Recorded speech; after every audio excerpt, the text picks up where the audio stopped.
Hello and welcome to the Morning Skate Podcast. I am Matt Moody, joined by DJ Mitchell, here to go through the Thursday, December 4th NHL Daily Fantasy Slate. Let's get into it.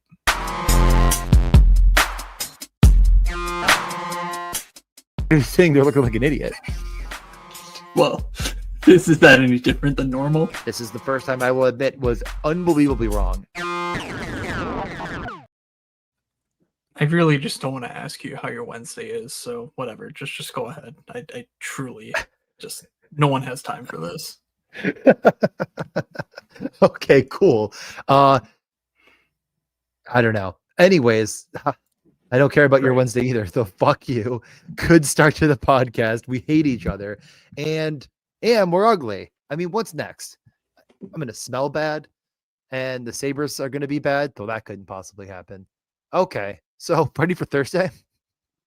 Yeah, let's just share the sheet here, and talk a little bit about what we're expecting on Thursday. So one second.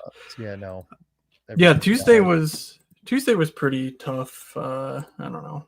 Brant Clark really let me down for the 1 trillionth time. So yeah, I don't think I can go there again.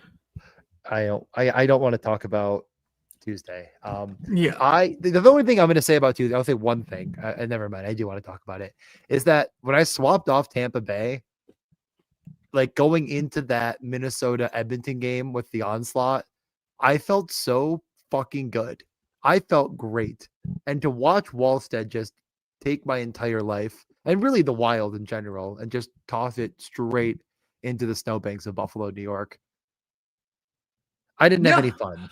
I can't say stacking Tampa or Toronto, Florida was any better.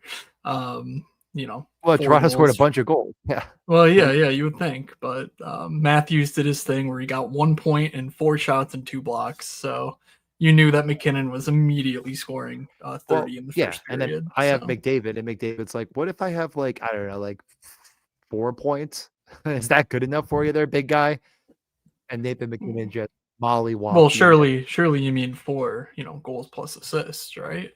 I mean, actually, what did he finish with? I didn't even look at. I mean, he had 1 shot, 1 block. I didn't get there at 2.8 fantasy points. It actually just doesn't get there. I actually felt like I had a good lineup and I played pretty well, all things considered, and got. But yeah, I'm not. You know what? But I mean, Edmonton wasn't good. Who gives a shit? I'm bad. We're bad. Tuesday sucked. You like mammoth butts. Let's just get to the fucking Thursday slate before I cry myself any further. Yes, the Sabres are trying to ruin the fantasy slate, but so far no Flyer has ended it, despite there being 5 goals through 2 periods. Dahlin doing everyone with the 30% owned Flyers a big favor by taking a game misconduct. Very, very cool stuff out of him, and I expect them to end the slate while we're live. But for now, my hopes and dreams rely upon Eric Comrie and the Utah Mammoth. So just hoping to make it out of this early slate of games unscathed. Yeah, mine rely on fucking Josh Morrissey getting a point so far to no avail. So Wednesday's bad. Thursday is going to be good. Wednesday's not over yet. On Thursday, we have 10 games. St. Louis at Boston, the Jim Montgomery revenge game. Toronto at Carolina. Nashville at Florida. Colorado at the Islanders, the Nelson Ritchie trade revenge game. I guess why the hell was I about to say Carter Verhaeghe playing in Nashville? That never happened, right? No. Okay. Did Marchessault play in Florida at all? He played in Tampa. Yes. Right? Marchessault did play in Florida. He was with Riley Smith in the expansion draft. Right. That was Vegas. Expansion. Yep. Okay, so there we go. We got one there. Toronto, Carolina. Come on. Think. Run around, think. I don't think we're getting anything here. We can do this. Don't give up. I'm starting to lose faith. Wait, Freddie Anderson. Yeah. Same time. I don't even know if is he healthy? I don't know if with goalies, especially Carolina goalies. Yeah, I guess he's healthy. Bussy forever.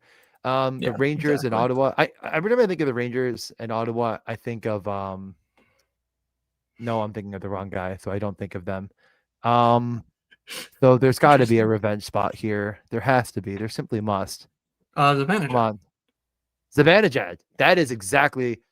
Yeah, I was I was thinking of Brassard actually, and I was like it's hasn't played been in a a few long years. time, and I was like no. So obviously like that doesn't matter here at all. But duh, the other side of that trade. Uh, The other cover boy in the next game, Gensel. Easy, easy, easy revenge game for Pittsburgh. And Detroit at Columbus. The I mean, all the Michigan boys narrative, but it's just in particular, in uh, particular, what man, doesn't what Ben Sherratt feel like a guy that probably played a little bit in Columbus? he might have been too good for that. I He might have man, played too many minutes to do that. Yeah. I don't know if there Um, is one. oh well, JVR. I mean, whatever. Oh, that would count. There you go. We got one. Yeah, but I think Minnesota. the all right, whatever. Minnesota, Minnesota. Calgary. Yep. There's definitely a fourth liner here who's played in both spots. But who cares? Seattle, Edmonton. Definitely whatever. Chicago, LA. Who cares? It's a weird slate. We've got some weird stuff going on. A lot of question marks around the slate. As far as like injuries and whatnot. So especially later on, I would say. Um, but yeah, I don't know. The rainbow sheets here on the YouTube. If you're listening to this on the podcast feed over on DJ's YouTube channel at NHL DJ on YouTube, or in the link in the description, there is a visual. And that is where you see the rainbow sheet for the day. Nashville against Florida looking pretty good. That's never gone wrong for anyone before ever. Tampa against Pittsburgh also looking very good. That's because Tampa's been unreal. Ottawa against the Rangers looks decent, which surprisingly is because Ottawa's upticked a little bit with their offensive production. But yeah, a lot of green here, not a lot of red. So any spot in particular you're looking at? The wrong ones, I'm sure. I'm gonna say something, and everyone's gonna say like, interesting, and then it's gonna be chalk, and it's gonna fail. So no, nothing off the top of the the top ropes here. I, I don't know. I mean, there's a couple like Nashville, Florida feels interesting. If Florida goes back to the same line they did last time, that is interesting to me. I do think that'll be looked at pretty heavily if they go back to it. I mean, they did not fare well as a team against Toronto, so who's to say? It's going to be Florida 1, Colorado. It's going to be popular to try to fit together however you can do it, and then there's a whole bunch of other teams in marginally worse spots than them. And I will probably play those other teams, and they'll score one collective goal. Okay, I'll cry. great. What's up, Tim? Thank you for hanging out. I like Kitties is here. Yes. We're stealing your bit. What bit are we? What's your I bit? thought he was saying you're late. I'm stealing the. I don't know, something about stealing the bit of being late because you were late to start. TLCT moods. That is I guess what you could call me. Like a cow moo, and then Willie, really reading the room here. Darlene and Buffalo can suck a bag of dicks. There you go. There you have it. Before we started the show, I yelled at my Of TV, of course. course. Crossback. There we go. And my wife was like, "What are you doing?" And I was like, "I just can't believe I let them make me so upset every time they play. Like, I don't know, like, why do I let them do that to me?" So yeah, we gotta turn it around here because so far Yeah, I've no, been a Debbie we Downer. need we just need some Utah Mammoth in our lives. That'll help everything. Man, myth, butts. Man, myth, butts. That's right. Tonight's the night. And if you don't know what we're alluding to, they have a player with the last name Butt, which is not how Boot. you say it. But yeah, I know he's Russian, Daniil Boot. But like, like his Uh, jersey will say BUT. You try to yep. tell me. Try to stop me. Reading beat writer tweets from Utah is very strange because sentences start with "but" and you're expecting the comma in there, and it's just it's Not. hurting my brain to Oh read them. God. But anyway, um, The starting things SATs are off, fucked. what? The SATs from last show. The callback. Oh my god! There's no comma. Yes, of course. Okay. Yeah, bro is 6'5" and is a behemoth. That is the scouting report, yes. But Behemoth. St. Louis at Boston. What has Jim Montgomery got up his sleeve this time? What about Neighbors, Thomas Shen, Holloway, Suter, Kyrou, Kaskimaki, Dvorsky, Bushnevich? DJ, any interest in St. Louis here to start things off? No, of course not. I never do, and I never. I'm not gonna say I never will. I may at some point again have interest in them, but with the way they're playing, it just does not feel necessary in a matchup that feels just completely lacking of fantasy upside. Like Pasternak, like he's day to day now. I guess keep an eye on it. Like he wasn't Yeah, available, there but it was doesn't sound like he's truly out long term. So what were you gonna say? there was no practice for Boston today, so Yeah. truly no tea leaves to read on what his status is. They were just off. So I mean, yeah, like this game is really lacking in explosive upside. You're only finding it in Jordan Kyrou. He is with Dylan Holloway, who last year and at some points this year has been relevant in, I guess, a very wide scope, but they just don't play those guys consistently enough. The top line is the top power play. They don't shoot. I mean, no one on that line really shoots. Like Yeah. Neighbors has finishing I, ability, but he doesn't shoot. I don't see it. I don't I know just what the don't see power it. play is going to be, honestly. They changed everything up. Thomas wasn't at practice, so I just left it colored. I don't like, Cam That Fowler and Justin Falk will be the defensemen. Otherwise, your guess is as good as mine as far as how these dudes are scattered around the power play. So I'm with you. I don't see much of interest. I think there are cheaper spots later on that just yeah.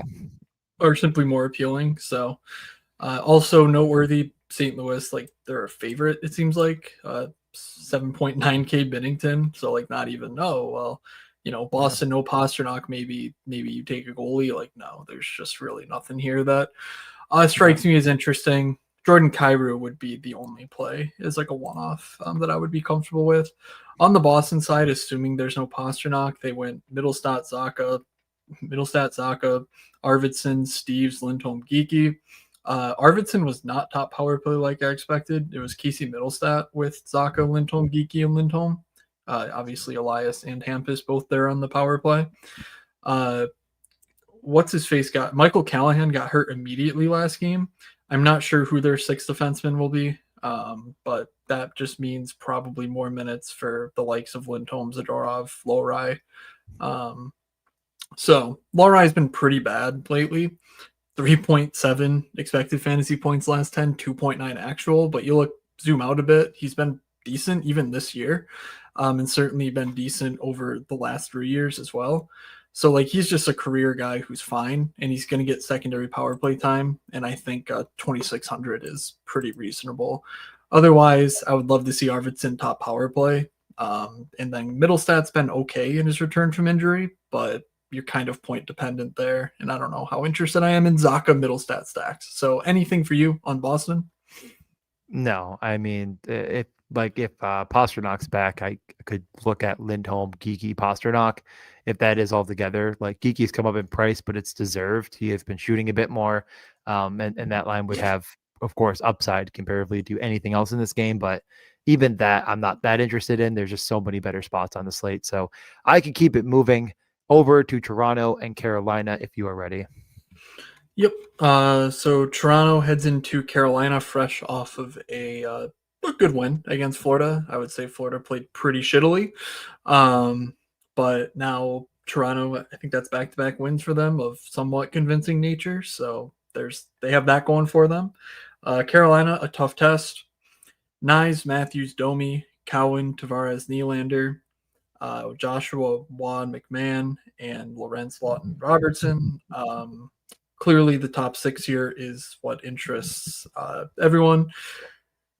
Any of these guys at their current prices do it for you. Just to note, Tavares is 7K, Nylander 8K, and Matthews 9K. It's a tough click, but it's like I like it more than I like it probably more than the average bear because of the upside that they all possess.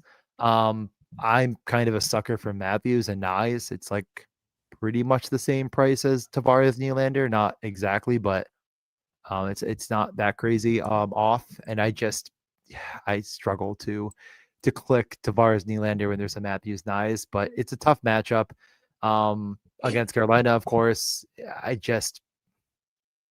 I don't know. I mean, I'm probably not going to have it because I'm a gutless coward. But if you have it, I think that makes a lot of sense. Like, this is a really good team with some of the highest upside going against a Carolina team that still does not have Slavin. They're a little bit banged up. Stahl did come back for them, so a bit more of a shutdown center to put against whoever. I don't know. It's still not the same, completely suffocating Carolina team. It's coming back into form, but um, goaltending can happen to anybody, and who better than Austin Matthews to bury a couple after he's just really not done much of anything for, well, at least nothing crazy explosive for a while. Yeah, if you're looking for some dumpster diving stuff, I suppose Nick Waugh, Bobby McMahon have been pretty good for their salaries. So 2,500, Nick Waugh played like 15, 16 minutes over the last few games. And McMahon's got multiple points in each of the last two. He'll only get like 13, 14 minutes, but 2,800 there for a guy who we know is a solid rates guy. Um, I'm not sure that, the third quote unquote line of Carolina, obviously they use Stahl as sort of like their second line shutdown type guy anyway, but like the Blake Stankoven type line, like that's not really something you can exploit anyway. So is that a huge edge here? Probably not, but at least noteworthy if you're playing super big, MME stuff. Combined between the two, they are 5,300 with 18.5 expected fantasy points between them last 10 and 14.2 actual. Pretty decent for that cost.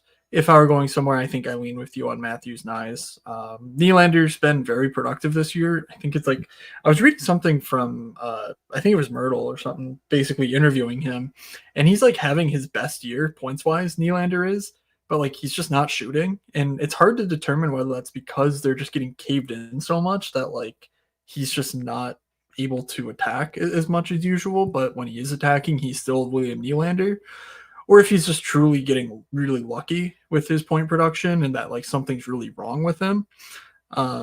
But at these prices in this matchup, I don't think we need to find out anyway. It's just really tough to win against Carolina in any sort of dominant fashion. On the Yeah. Carolina side, Svechnikov, Aho, Jarvis, Ehlers, Stankoven, Blake, Carrier, Stahl, Martinuk.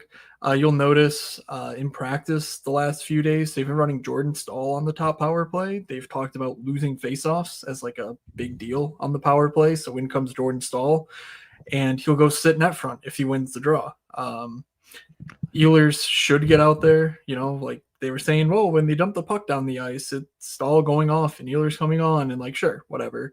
But if Stahl does stay out there, he's 2,700 top ish power play and is just a usable donkey. That's pretty much the Jordan Stahl experience. So, not too opposed to that, given how porous Toronto has been over more than just the last two games. But yeah, Seth Jarvis finally popped a little bit. I think he scored a hat trick over the weekend when I was saying, oh, well, he's not had a 10-game run like this. And he hasn't. I mean, he hasn't had a run of 10 games where he's averaged like 8 expected fantasy points and 9.8 actual in quite some time. It's not great. But of course, the upside still lurks. So, any interest in the top line here or any of the depth in Carolina, DJ? I mean, it's been the same song and dance every time we talk about Carolina. Like, I'd love to see them put me to sleep, and like they finally kind of did, like you're saying, with Seth Jarvis getting there.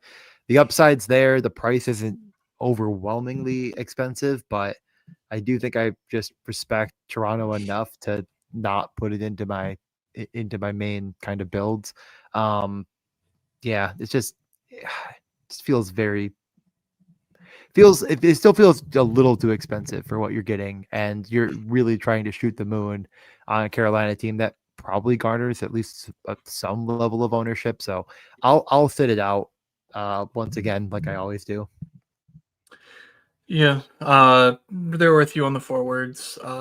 Tiny noteworthy thing is that neither Keandre Miller nor Sean Walker are on the power play in practice. Alexander Nikishin was the only power play 2 guy. Obviously, Goss is their power play 1, but like 3,400 Nikishin always kind of makes it move. And if he's truly, taking ownership of the second power play, then that's a feather in his cap. And we know that he's going to be a guy who flirts with at least shots and blocks bonuses in his 5-on-5 run. So while it's not going to be great playing with Joel Nystrom likely, he should get like 16, 17 minutes. And for the price tag, I don't mind him, especially if playing, Ehlers, Stankoven, and Blake stuff. Yeah. Let's go to yes, absolutely. The Brady Shea Memorial blue line is what they call the Carolina Hurricanes. They made Brady Shea look like a good fantasy defenseman. Speaking of, like a good defenseman in general, anyways. True. Speaking of, Nashville heads into Florida here. Nashville fresh off of walloping the Calgary Flames. Who could have ever seen that one coming besides 20% of Luke Evangelista? Now, fortunately, he didn't break the slate, but my God, the field is too good at this shit. Like, yep, the worst game of all time. I know which team's going to win. The field does.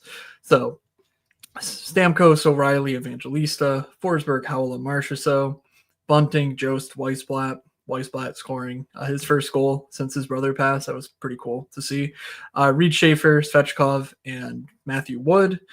Yeah, DJ, any interest in this collection of donkeys heading into Florida who have been quite permissive defensively? Great FAT word. Thank you so much for using it. Like, this feels way too cheap. And like, yeah, you're kind of ragging on Evangelista. Like, he's been every bit worthy of the donkey chalk at his price. Like, he's been shooting, he's been getting all of the fantasy goodness that you'd possibly want at 3,800 and the first power play, which again consists of Evangelista, Haula, Blankenberg, Michael Bunting, and Matthew Wood. I mean, how could you not get excited for that power play coming over the boards? The other power play is Stamkos, O'Reilly, Forsberg, Marchessault, and Yossi. You would think that's the top unit, but they just don't deploy them that way. Forsberg's down to 6,600 now.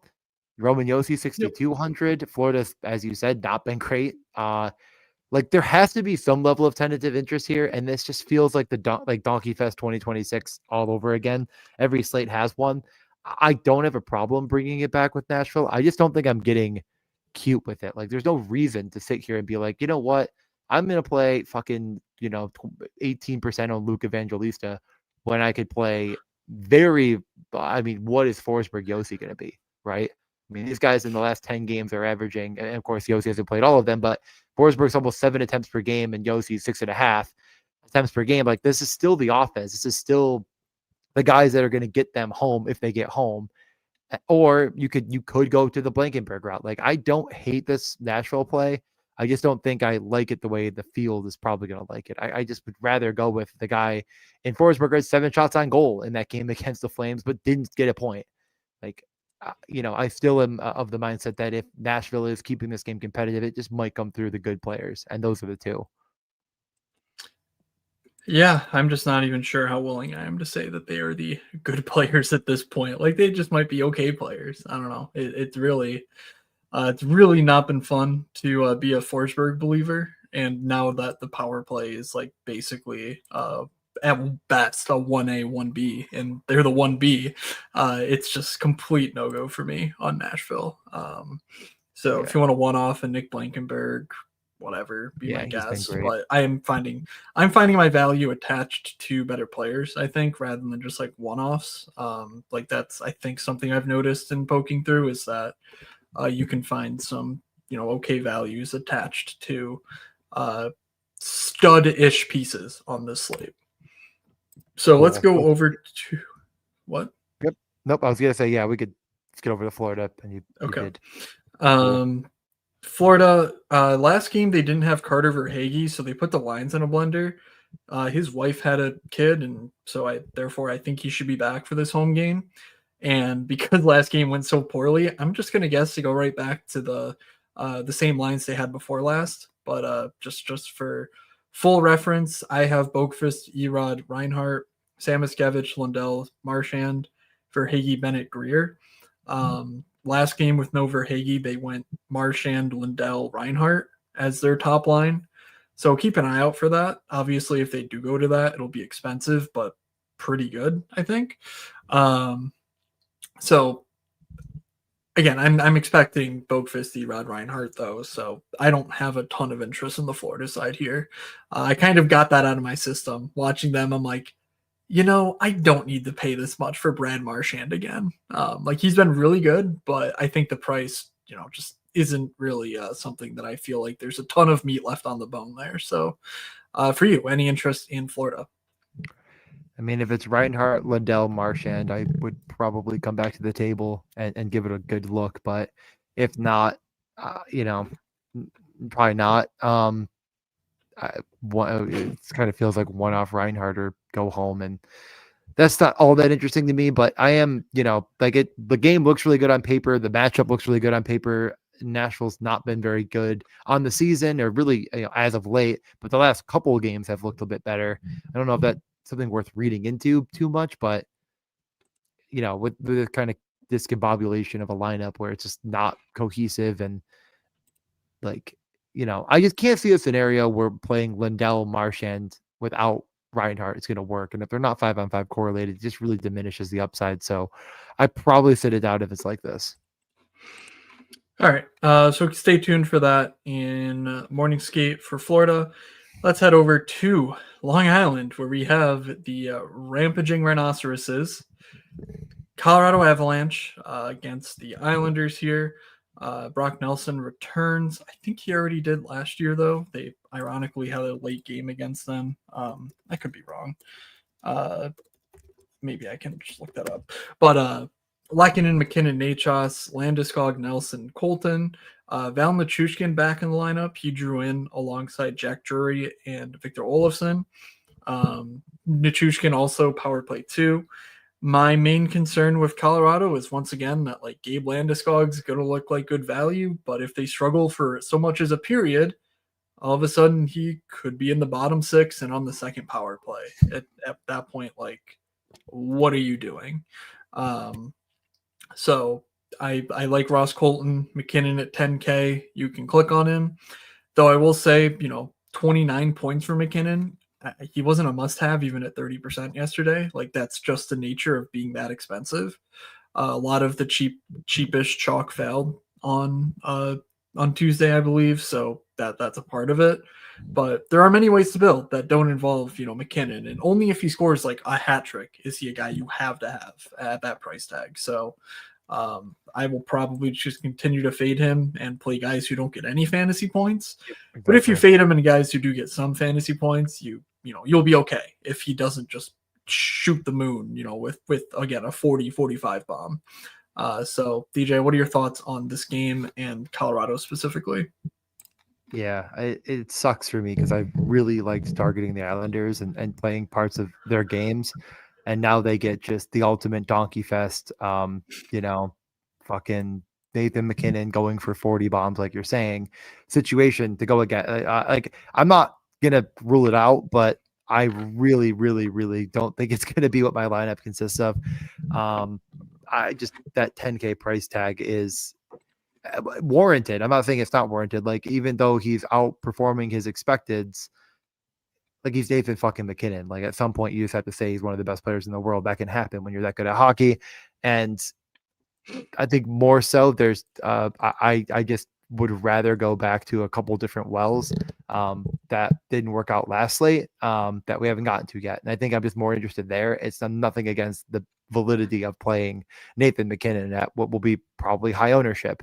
I don't really have a lot of interest going down the lineup. It's come up in price, and I get, revenge narratives. We like to have fun here and talk about them. And Brock Nelson is, was a very big part of the Islanders organization for a long time, but without the top power play role, even though he's rolling right now with 3 goals in his last 2 games, like I'm not going to it here.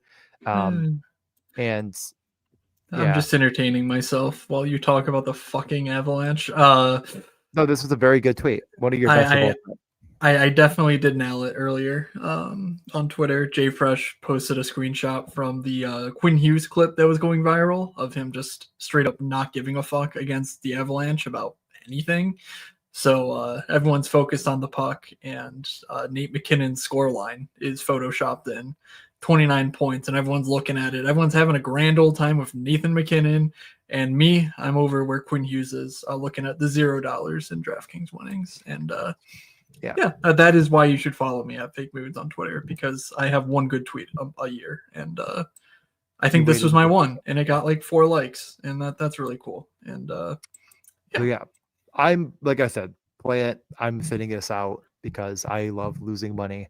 On the other side, what about Sam Malinsky? Any interest in Sam Malinsky, who last year was like one of the surprises, and now lately has really come on with some solid fantasy production. 3K, no power play time, but he's attached to the wagon that is the Avalanche. So can I sell you on a 3K Sam Malinsky punt?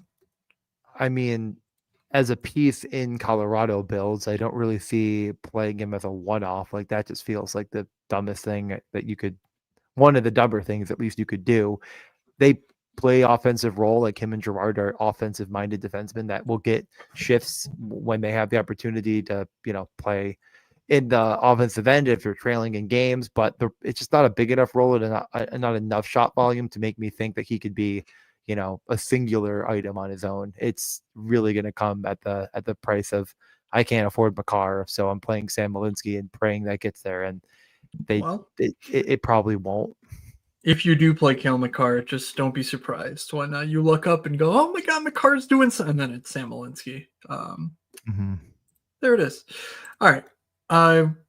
I never looked up if Brock Nelson had returned to Long Island. So let's talk about the Islanders. Horvat, Heineman, Shabanov, Druin, Barzal, Lee. We saw Druin and Shabanov on the top power play last game, so no Anders Lee. That was different from the game before, but whatever. Anders Lee, net front presence. We know his deal, so we'll see about that. Matthew Schaefer's cooled off a bit from a fantasy standpoint. He's still controlling play pretty excellently. So really, I mean, he's still awesome, but just not as transcendent fantasy-wise as he was a little bit ago. Very difficult matchup. Richie Holmstrom is like a mini stack that's 5K that I would consider in Colorado stuff. Richie Revenge, obviously. Simon Holmstrom basically took over for Shabanov on the top line when they were defending the lead. That just sort of shows you like Holmstrom's role is super safe right now. The fourth line isn't playing. Holmstrom's on the power play. He's killing penalties. 2,500. You could do a whole heck of a lot worse, I think. But any interest for you here on the Islanders side? I mean, I love losing money, so you'd think I want to play it, but even I'm not that big of a masochist to just go against the buzzsaw in Colorado and think I'm going to come out with a DFS winner on a big slate. Like maybe and then smaller GPP stuff. If there's, I don't even know if there is an early game slate you could play. Like you could consider it as a different maker, but no is my answer. There's just no sense in it. Like Colorado's just playing way too well. Like even if what thread are you trying to, what needle are you trying to put through what thread? Like how does that happen, right? That the goaltending just blows up in Colorado, like, and then they're going to still control play. Just not going to happen. Like this isn't going to happen. Like, no, thank you. I'm sitting this out for the Islanders. Sorry. Okay. And no, Brock Nelson has not returned. Or wait, no, I'm fucking stupid. I'm looking at this year's schedule going, let's Don't see. Last year's postseason schedule is quite short for the Avalanche. How interesting. It does not look like. They did not meet in the cup final, by the way, in case you're wondering. I don't know if you were thinking, shit, did the Islanders make the Stanley Cup fucking final? They didn't. No, definitely not. They were about as close as Colorado was. Just one Mikko Rantanen away. Both teams were. They could have really used Mikko. Yeah, let's move over if you're ready. It like again, I think every time I see Ottawa, I get very afraid of the 5-on-5 numbers and say like, well, I couldn't possibly play against them. And then their games end up having a lot of goals. Last one was mainly Ottawa scoring them. But really, when it comes right down to it, when it did get to the final, Panarin and Zibanejad together, does it not just make you think? Um, it makes me. Well, honestly, I like the Ottawa side here more. I'm pretty sure I the think I do Rangers were too, but impressive yeah. against Dallas. 5,400's advantage ad is pretty much what the doctor ordered if you were looking to entice me. So on that sense, like, yeah, it does make sense. Panarin being 7,100 with the run of form he's on is something. So you know what, DJ, you're right. It does make you think. I'm much inclined to take off Panarin and put on Will Cooley though, because Will Cooley is just an absolute certifiable baller. Yeah, no Fox confirmed, right? Yeah, he's on the IR, right. Oh, He got he hurt. is. He's Yeah, donezo. Yeah, he's out for a long time. yeah, I forgot about that injury until right now. That was not fun. Um, Anyways, though, it's a 5-man forward power play with Cooley, Miller, Trocheck, Zibanejad, and Panarin. All the boys are out. I have no problem with I really have no problem with a one-off Cooley. Even like he's so good at 5-on-5 himself. Like the guy rocks. So I'm in on that. Um, but I do like the Ottawa side even more. I just think I'm leaning top line, Will Cooley, and is there a defenseman in your opinion that does get a big boost based on the injury? Uh, well, I mean, looking at last game where they were playing from behind a decent amount, Kavrikov 22, Schneider 21, Borgen, Susie 16, Morrow 14, Matthew Robertson 13. Yeah, they had a lot of power play time, and so when you have a lot of the game where zero defensemen are on the Yeah. ice, it's going to look like that. But man, you were kind of hoping that, oh well, one of them's going to get the 25 minutes, right? But not really. Uh, Scott Morrow is the only guy who's on even the second power play, so like you could argue Braden Schneider. I Yeah. I might try Braden Schneider, but honestly, I've already kind of sold myself on Sam Malinsky, which like yeah, I don't know. If you're getting 5 extra minutes, is that really important? And I don't even know if it's 5 minutes. In all honesty, it could be more like 3 or 4 minutes out of Yeah. Schneider. So It's, I that's the mean, one yeah, guy though, but not a yeah. huge important guy for me on this slate. I would agree with Schneider. Okay, So yeah, that's Gavrikov's good. been good, but I wonder how much of that is like he scored the overtime winner last game, so like he got there, but not playing with Adam Fox is gonna hurt you, even if you're a good player like Gavrikov is. So like I don't know, we've seen a lot from Gavrikov in his career that he's like pretty mid. So I'd rather save a little bit of money for Schneider. Yep. We can move on to the next game. What is wrong with? I have to just buy a new light. This light pisses me off. Now it's just flickering. Ottawa. So the Senators, Shane Pinto, top power play. Didn't exactly get there, but he also took a ton of penalties.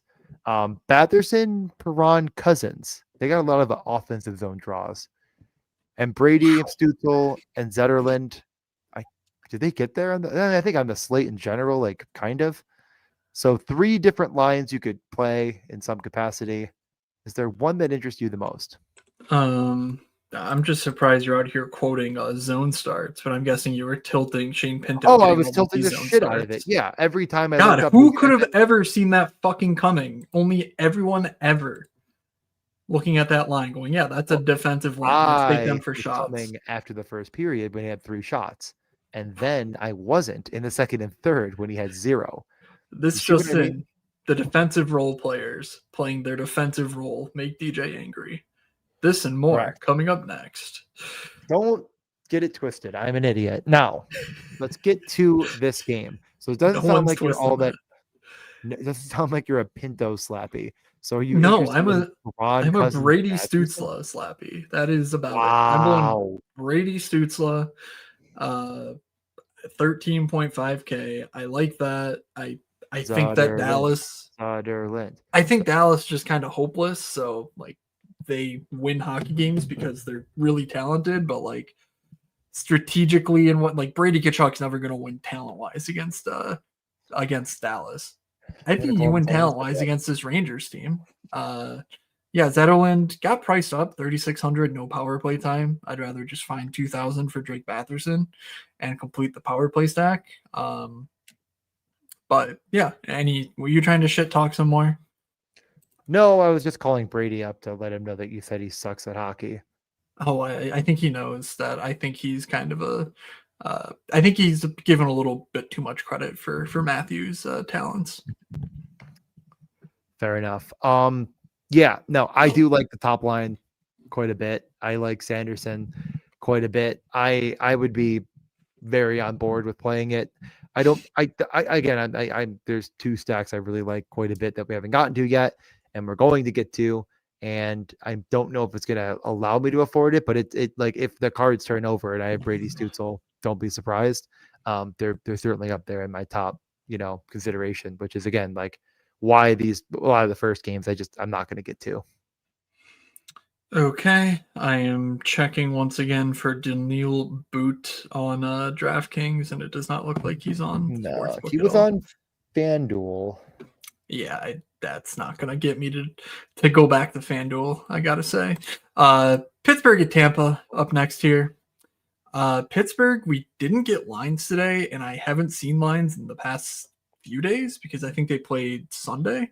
But that was Kevin Hayes, Sid Rust, Mantha, Malkin, Novak, Rutger McGroarty, Ben Kindle, Billy Koivunen, and then Dewar, Lizotte, and Imama fourth line. I think that Imama was possibly holding the slot for someone.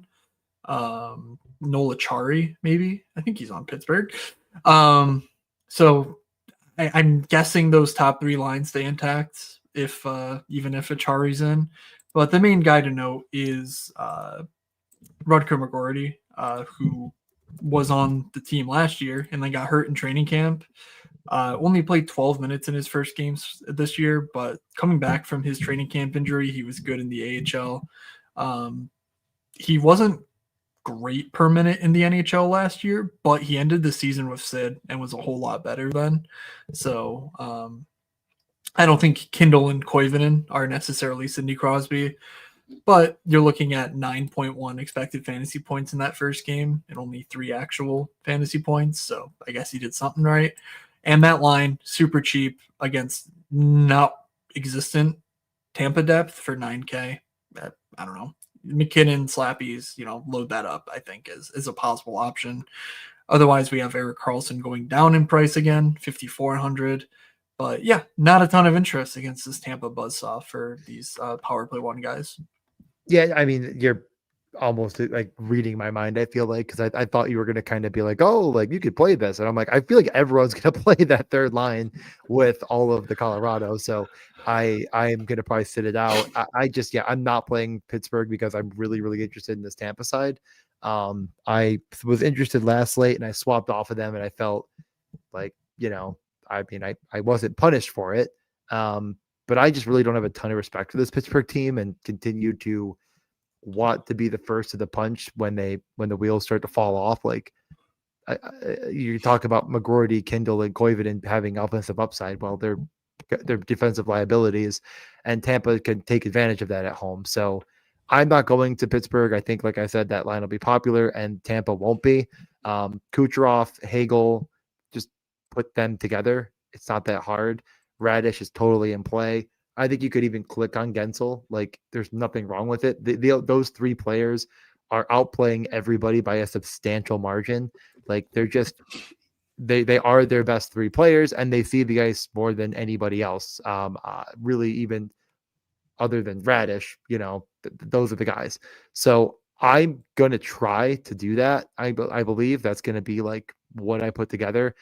With that being said, I sadly can't even afford Darren Radish at 5K probably. Like, it's going to be a much tougher to fit Darren fucking Radish because he's 5,000. Like, deservingly so. But I'll ask you this to kick it back. It's if you play Kucherov, Hagel, Gensel, like, are you going the step further? Like, are you playing a Bjorkstrand? Are you playing a Paul? Are you adding just one more piece because those two are so cheap? I guess I'm at least considering it. I this Pittsburgh team feels like at their best. They're really slowing it down. Watching them, I'm looking at the rainbow chart now to see if there's any substance to that. Last 10 games, they're better. They're better defensively than average, in terms of expected goals, shot attempts, and they're getting goalied a little bit. So, here comes Kucherov. Yeah, it's fine because you're ultimately looking at a power play 1 and a power play 2 with Kucherov, where he's a maestro. He sets everyone up for success, and he's only 8,400 in a really good matchup at home. Um, you can certainly find the money for Sorelli Hagel. You can do everything you just said. Jake Gensel is pretty interesting. 7,200 might get a little lost in the sauce, narrative and whatnot. But yeah, Darren Radish and Hagel would be my 2 priorities if I'm stacking Tampa here.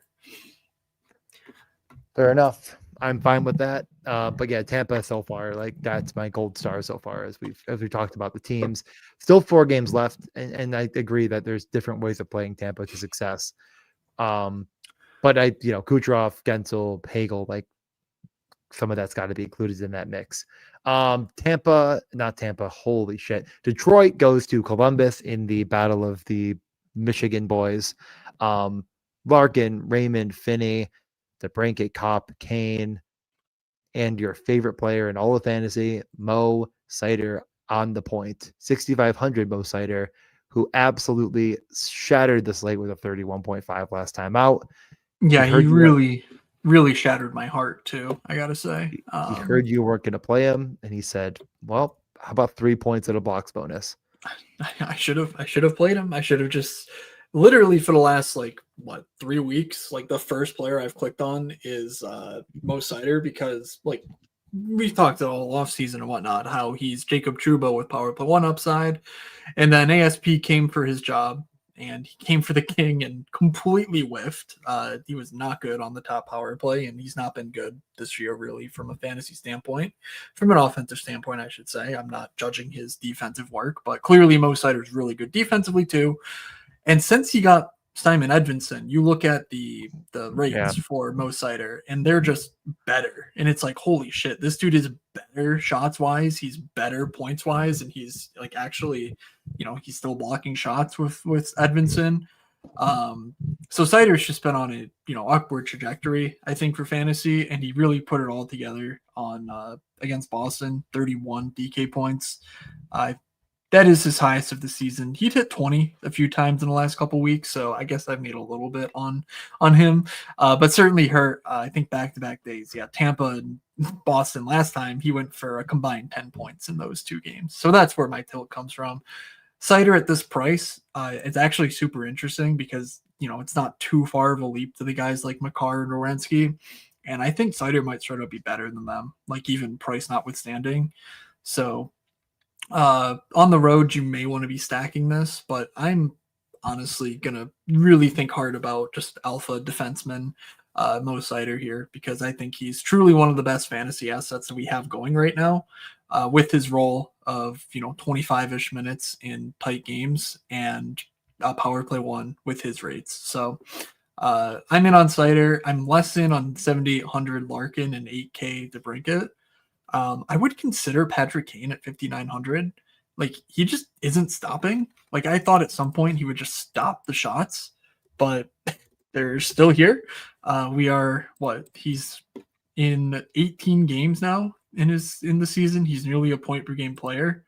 And just trying to do the quick math. He's at 3 shots a game, pretty much right on the nose. So Patrick Kane is, I think, a pretty good option too, even if you don't want to go all the way and play, DeBrincat, Kopp, Kane, Seider, or something like that. So, any thoughts from you on Detroit? I mean, you've really said all the thoughts I think that could possibly be had here.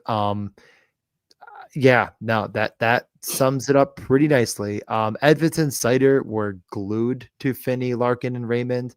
It's not home, so it'll be a little bit harder to do that. They'll probably be mixing it up a bit more, but I will say that seems to be a conscious effort based on last game. That's going to be the case always. I don't care. Yeah. It's about the fantasy points, and you can get fantasy points for 60 minutes in the game. It's not like you need a touchdown pass to get there. You can get fantasy points and accrue the bonuses throughout the game. So that's a baseball bet on Detroit.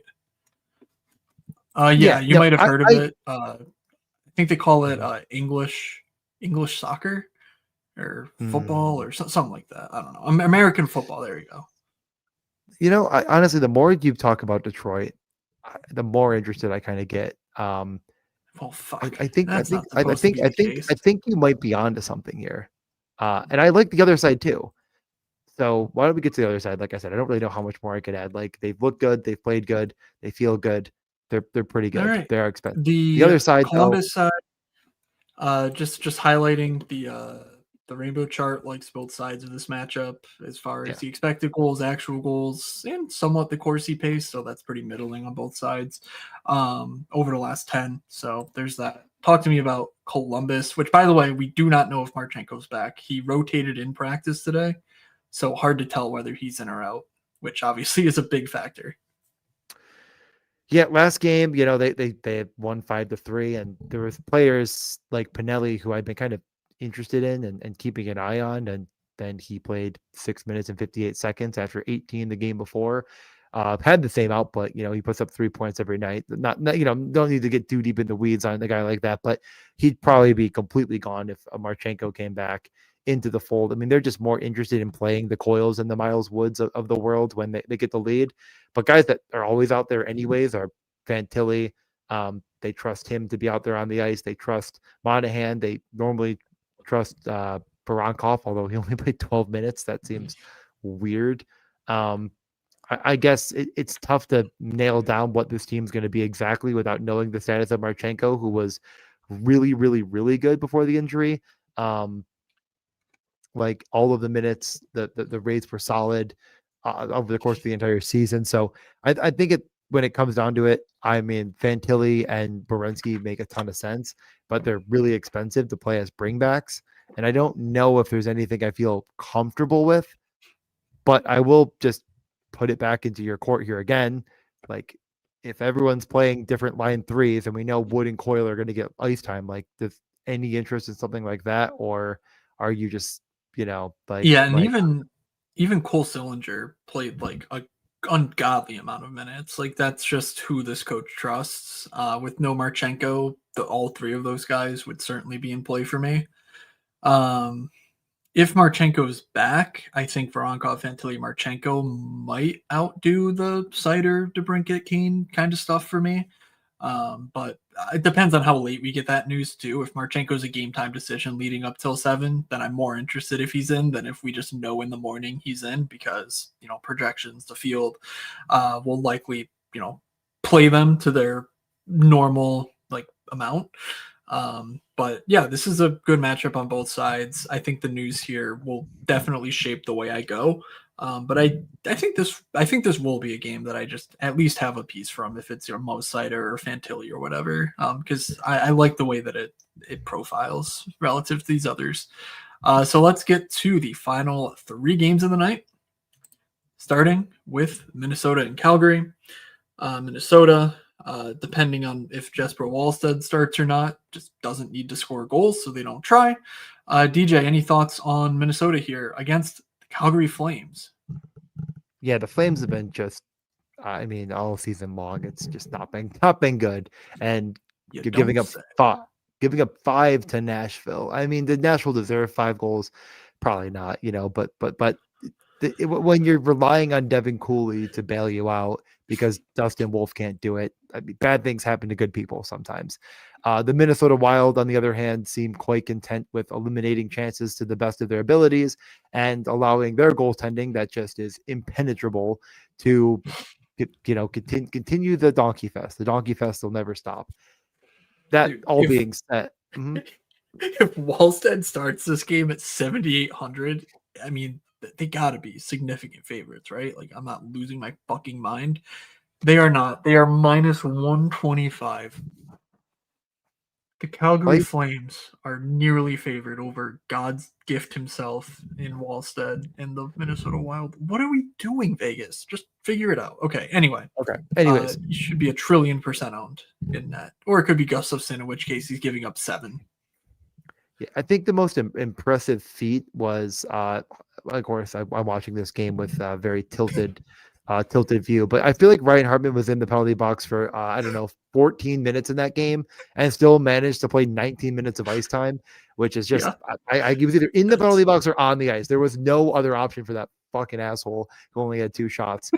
Him, Zuccarello, and Kaprizov just, they lived out there. yeah, Like every time you watch that game at 5-on-5, yeah, they're on the ice and they're doing things. Fucking Zuccarello goes out there, has 10 shot attempts and 6 on goal because fuck me. That's why. Like that line was awesome and doing everything you could possibly want them to do. And they should be played more than they probably will be tomorrow. Like it's not that expensive to play that entire line. And like I'm a Yurov guy. Like I like him quite a bit. I think he's a very, very good player.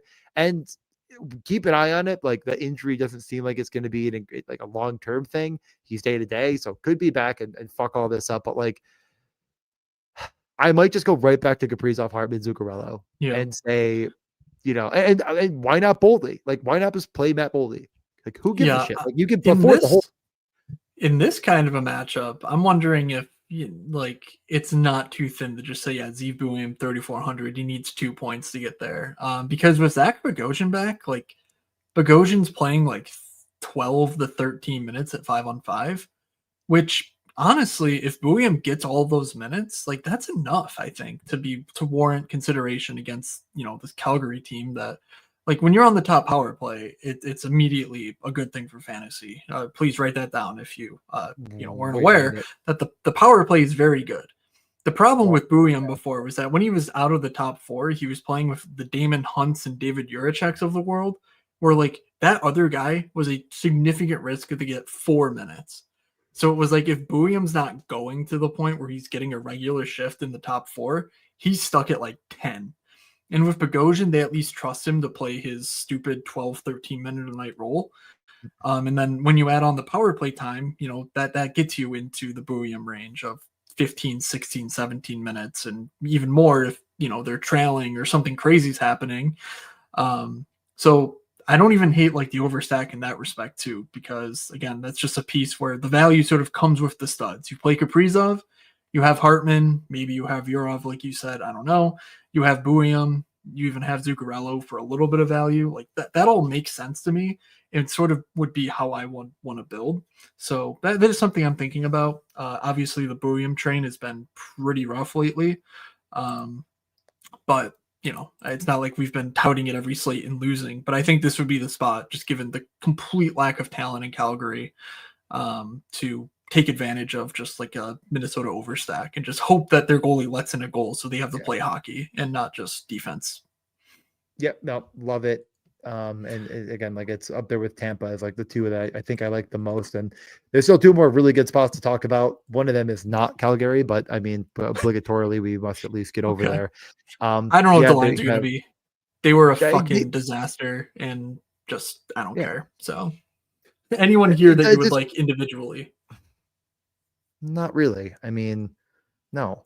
If Coronado and Kadri are on the same line, I think you at least take a glance. But like, are they really like that line is just going to get Faber and uh, Brodin to death? Like, who gives a shit? This team absolutely Yeah. sucks. There's upside in certain players, but they're terrible and they're bad, and I'm not playing them, and I don't care. Okay, I'm pretty much there with you. There's like Rasmus Anderson's been pretty fire. Okay, he's 5,300. Have fun Yeah, with that.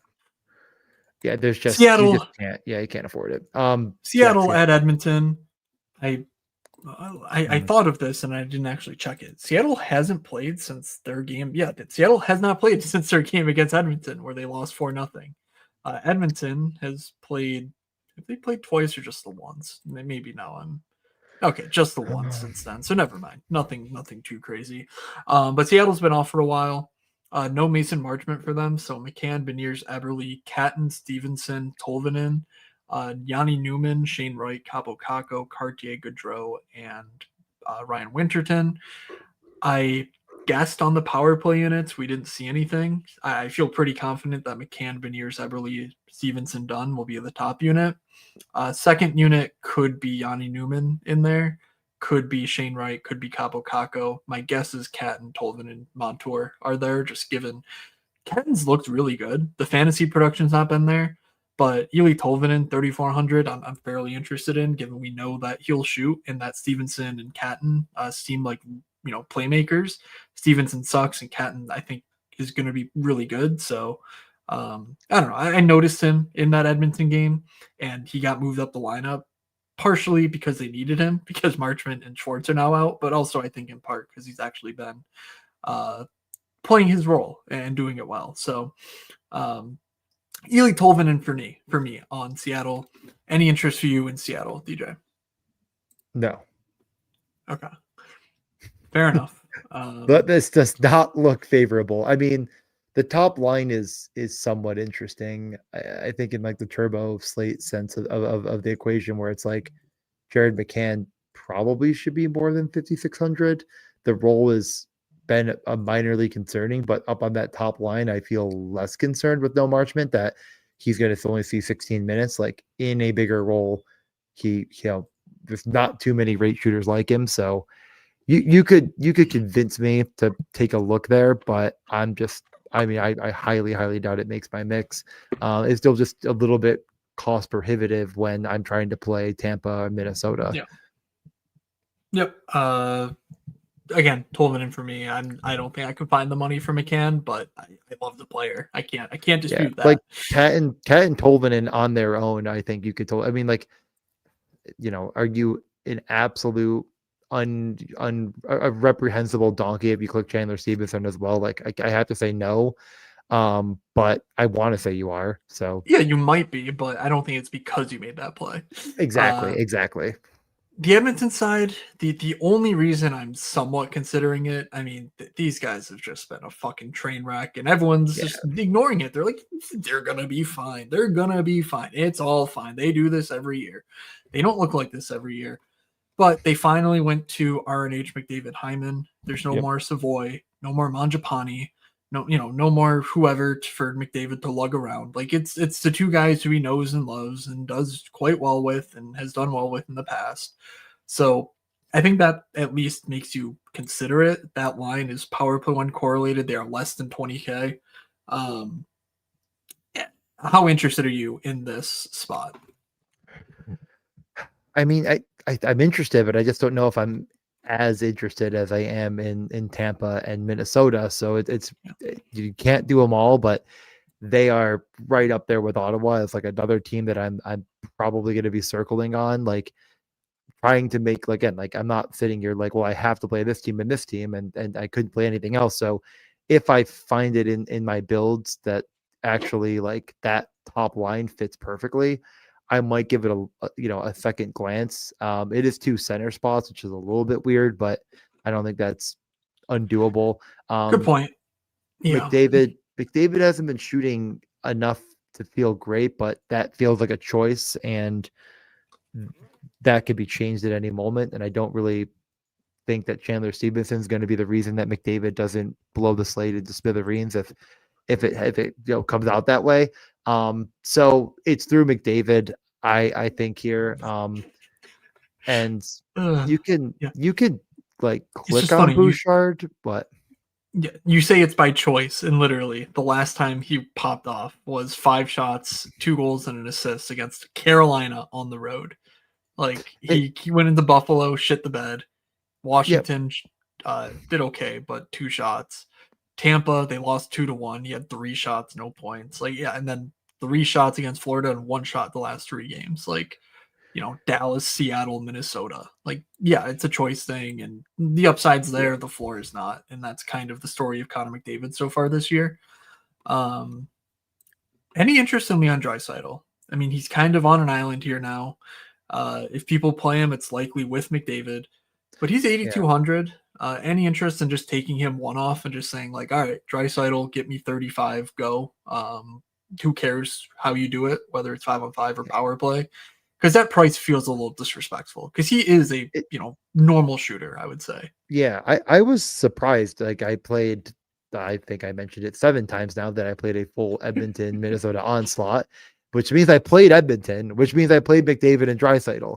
And seeing Draisaitl at like 3% more than McDavid just kind of surprised me. But then when you look at the price, it makes more sense. Like people are Okay. probably also going down that realm. Yeah. I I could get it for sure, but like both are affordable on this slate, in my opinion. So like I just would play them together if I'm playing Draisaitl. Like you're telling me Draisaitl gets 35 and McDavid isn't going to be in the winner. I don't know. I mean, they're going to be played together at like at least probably 8 to 10%. Like at the lowest, they're both going to come together. It's All probably going right. to be higher than that. Like I don't know. I I think like that take. you could avoid Bouchard. But you could like I don't think again like you're not reprehensible and like if you play Bouchard as well, but like it's really tough to find that money for him right now. Man, you try and tease me for SAT words, and then you use the word reprehensibles 14 times within a 10-minute span. It's just very Reprehensibly, I may add that I used it that many times. sure. Final game of the night, the 10:30 late night hammer. Connor Bedard heads into LA. The goal he scored yesterday against Vegas was, I mean, I feel like he's done this a few times now, but I don't know if I've seen a more impressive goal. Like the shot. Like I'm just such a shot fucking slappy that watching that puck go on a laser to the top corner, um, it sends chills down my spine thinking about it. And maybe I need help. I probably You do do. need professional help, but oh my god, I Connor would agree. Bedard for 8,100 against Jim Hiller.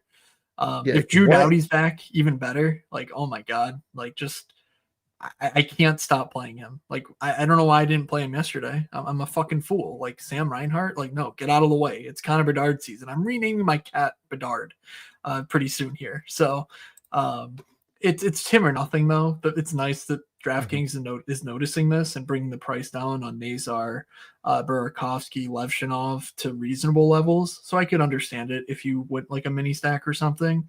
But Bedard is just so singular right now. He's playing with all sorts of different line mates. The 11-7 was made in a lab for Connor Bedard to be one-offed on daily fantasy slates. So that is my take here. Anything else you want to add? I mean, we say it every single slate. Like Bedard, unbelievably good play. Don't need to play with anybody else. Rinse, repeat. Oh, what about if you play him with Frank Nazar? Sure, if you want to lose. But at Yeah. least Nazar is back on the top power play, it would seem, and getting the role that we expect from him. So I mean, he only had 9.5 against Vegas, but that isn't, you know, put yourself to bed early type production at his price. Yeah, no, I haven't really, sorry, Stoner. I haven't been noticing all your stuff so far, but This is you're going on awesome. a warpath and you're having Is fun, it and that's all that Lazar matters. props day? Oh my It god, it he's is on. it has never been, please put the weed down for a second before you make a mistake. All right. Um But yeah, yeah, like Stoner like knows like puck. Connor Bedard, giving us Bed- all erections since Bedard, 1999. Nazar. Jesus Christ, he's like an 04, isn't he? My God, Yeah, it's just he's a child. Yeah. I yeah, mean, again, we weren't wrong about Bedard. We were just a little bit early, and everyone's finding out just a now. bit outside. Yeah, Remember last year when people were like, "Is Bedard a bust? Is Bedard actually going to be a bust?" And I'm just sitting there like, I'm going to start killing people, like people that talk about hockey that get yeah. paid money to do this, that are fucking asshole idiots. I'm going to I just have to am. start murdering them and go I to am jail. recording this from prison because I did go on a murder spree last Like, year. dude, it But was. He just looks disinterested. Do you think he'd ask for a shut the fuck up? He was like 12 years old. Get a grip. the team was horrendous. All right. The team was horrendous, and he literally had not grown a fucking And pubic hair yet. And we're sitting and I here and like, I why isn't yeah. he dominating men? What's upsetting is I sold myself that same bullshit and didn't draft him enough in best puck, and now I'm paying the price for it. No, well, I mean, you know what? I won't. I can't even get mad at you or me because I don't have enough of him either. Like, it wasn't like we were picking like Burakovsky over Bedard or something fucking egregious. It was like, do we take Connor Bedard or like Gunther and stuff, like the really good players? So it's, I don't know. I'm not that mad about it, but I do wish I had more. Yeah, it was. Yeah, I'm whatever. I suck. We all know this. Yeah, I Let's know move that. over. Let's move to the LA side. I'm just assuming Drew Doughty's back. He was back in practice. Everyone's having a grand old time. Brant Clark was on the top power play last game. It did not go well at all. He pretty much cost them the game. Empty netter notwithstanding. Like that second goal was literally him on the power play, just going like, it's over now. I don't know what to do, and just firing it at the chest pads. I don't understand. I don't know what he was doing, but not good. The price is high, even if he is power play 1,4,500. I feel like the spot with the team total, it'll be more owned than last slate, and I can't do it to myself again. In all honesty, their lines: Trevor Moore, Kopitar, Kempe, Fiala, Byfield, Armia. None of it makes me feel good. I think the Chicago team is legitimate. And, going against Spencer Knight doesn't work well for most. So that's about all for me. I'm just done with the Jim Hiller experience, and I'm not getting back on the ride today. Yeah, I mean, no more Kempe Fiala at 5-on-5, and I nobody in America likes to play the expected fantasy guys that aren't getting their actuals more than me. I now that we're off of it, I'm guaranteeing they nuke the slate, but I'm probably overstacking Minnesota. I cannot afford the top upper echelon in LA, and sadly, that does not really include Brant Clark when Doughty's going to take his power play spot back. Yeah. Just saw GA here about Ryan Green. Yeah, enjoy your 1.5 fantasy points when Bedard goes for 32. Like, just have fun. Brian Green looks halfway decent sometimes, but for whatever reason, he doesn't end up on the score sheet, and I worry it's a skill issue. But I watch Bedard because I love watching Connor Bedard, and Ryan Green, he's carrying him as far as he can go, which I just don't think is going to be as far as people would like. So congratulations to the prophecy that we foretold last show, where we were like, yeah, Clark's going to go for 2.8, and then the next game he's going to go for 34, and we're not going to have him because we're done with it. And last slate, I was like, no, I'm playing it even if he fails. And I saw it once, and I said, you know what? Never mind. So I just hope Jude Doughty's back and removes it from all of us. Jude Doughty is 3,000, which could make for a very interesting fantasy situation if he plays as and is on the power play one, and everyone knows this. Like, Jude Doughty could be 40% owned. So that'll be very funny when he ultimately gets there, obviously. But yeah, that's the only thing. Doughty's not a guarantee to play those, so just keep an eye on things. And yeah, Trevor Moore, we slandered you. Go have fun with it. I kind of like Alex Laferriere if you need a less than 4K guy. We always like Alex Laferriere, so it isn't that surprising. All right, let's do top stacks, guaranteed goals. Get out of here. Might as well. I mean, I like two stacks that are very expensive, which doesn't help all that much in this case. So I will let you go first. If you take one of my two stacks, I'll take the other one. But I feel like you're gonna say something like I love when we talk about all these games and go through all these teams and we talk about all the ones we like, and then you just come back with like, actually, Toronto won, and it's just like, okay. So what do you got for me tonight? Sorry, what can you expand on a little bit more? What about Toronto won makes you go, oh. It feels like something you're gonna fucking say. Like, but why is it because I'm too boring? Is it because I'm too aggressive? Like, is it because it's just like you love to go with some random bullshit that we like didn't really like. It's like why didn't you talk about it more when we talked about it? You know what I mean?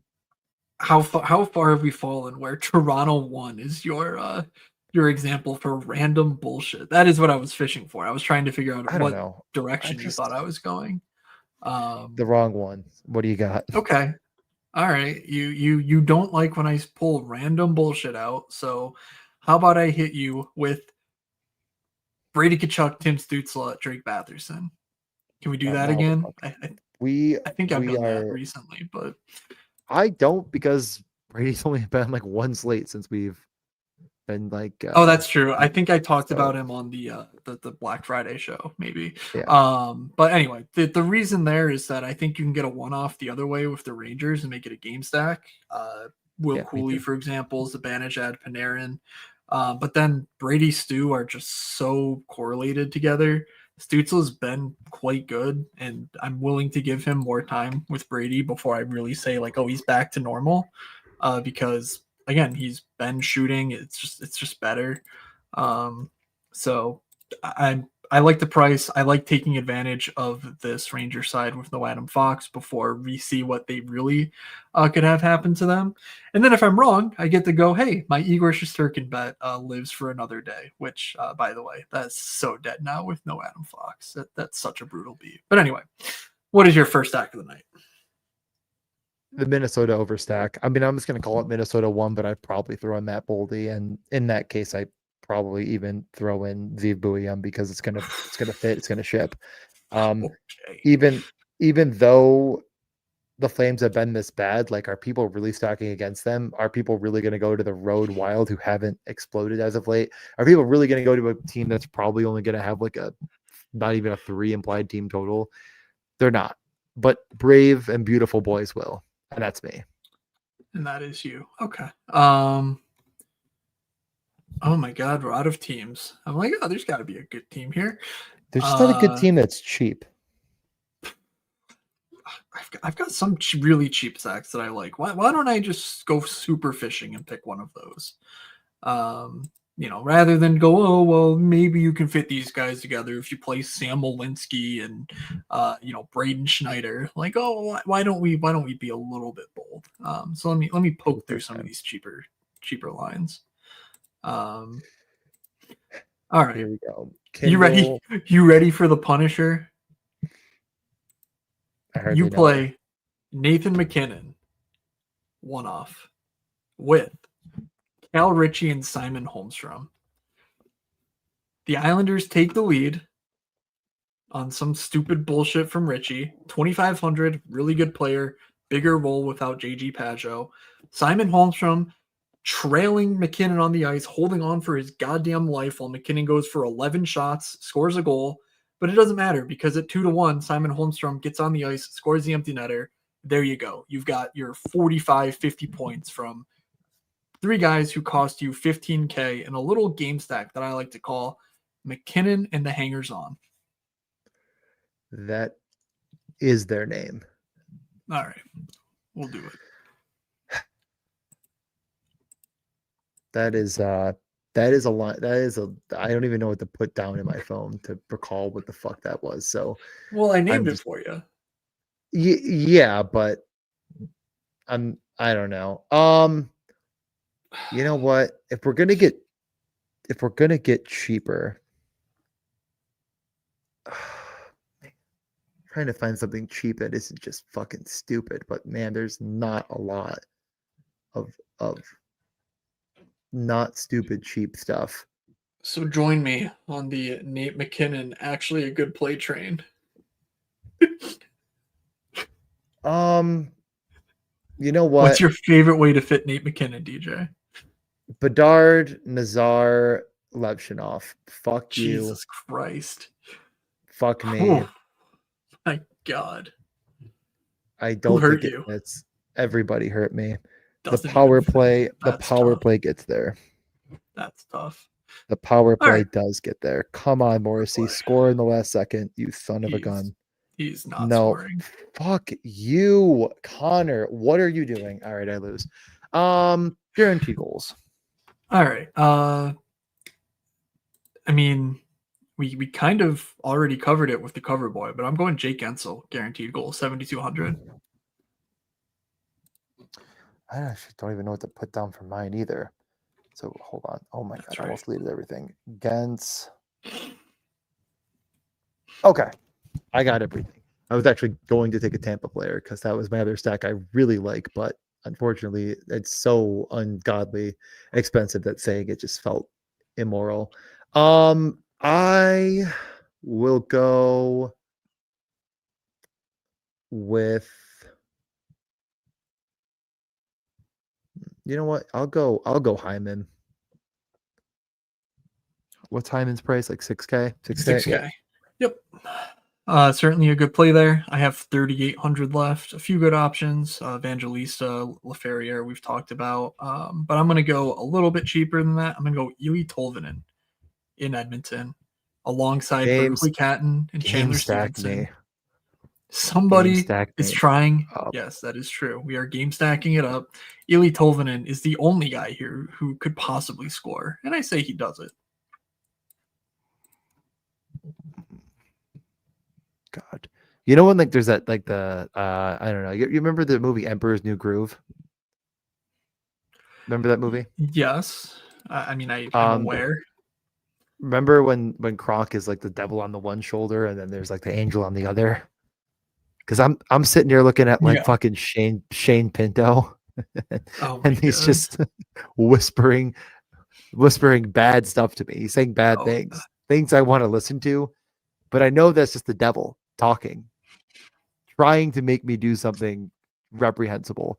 And instead, I'm going to steal $400. I'm going to steal them from you. I think you left them on the table, and I'm going to go with Jordan Cairo. yep. Wow. Brave and bold from DJ. Uh, Willie K. Willie K in the chat here just absolutely nails it. Can't wait till Utah 3 scores 5 goals and cooks the shit out of all of us on butt night. That is true. They've already got I one. So we. was it butt? No, it was the third line. Kraus from Oh, McBain and Carconi. I wasn't Just paying attention. I did like find clockwork. butt plus 360. I grabbed it. That's Big great. butt guy. I lose anyways, so who gives a shit? All right. Fuck me, man. We're getting out of here. Fucking asshole. I gotta Thank go you tilt. all. Yes, you haven't done enough of it on air. Good. Thank you all for listening. Please follow me at Fake Moods, DJs at DJ_Mitchell94. Please subscribe to my newsletter, moods.beehive.com. This Friday slate has a nice 5-gamer waiting for us. So I plan on that. I don't think work will be crazy tomorrow. So fingers crossed. And that's the best way to do it, to see it. If you subscribe, you'll get it right in your email inbox when I post anything. And yeah, we'll talk about the weekend when the weekend comes, but there's a Saturday with hockey games, so we might be available then. We might not be. If you're on Twitter or in our Discord, you will know first whether we are planning on that. And if you need to be in the Discord, DM one of us and we will take care of you. So DJ, anything left for you? I will take care of you in whatever way you need. Come join the Discord. It'll be very normal and not weird. No, yeah. Thanks for listening. It was a fun podcast. I feel like we got off the ground running. I thought we were going to keep this under like an hour, and here we are, an hour and 22 minutes later. The normal nonsense as always. Yeah, fun, good, great, Graham, wonderful. No more tilting. Okay. Thank you all for listening. Like the stoner says, smash the like button, you filthy animals. Have a from Doug, from DJ, from myself. Have a good Thursday, everybody, and we will see ya. You're saying they're looking like an idiot. Well, is that any different than normal? This is the first time I will admit was unbelievably wrong.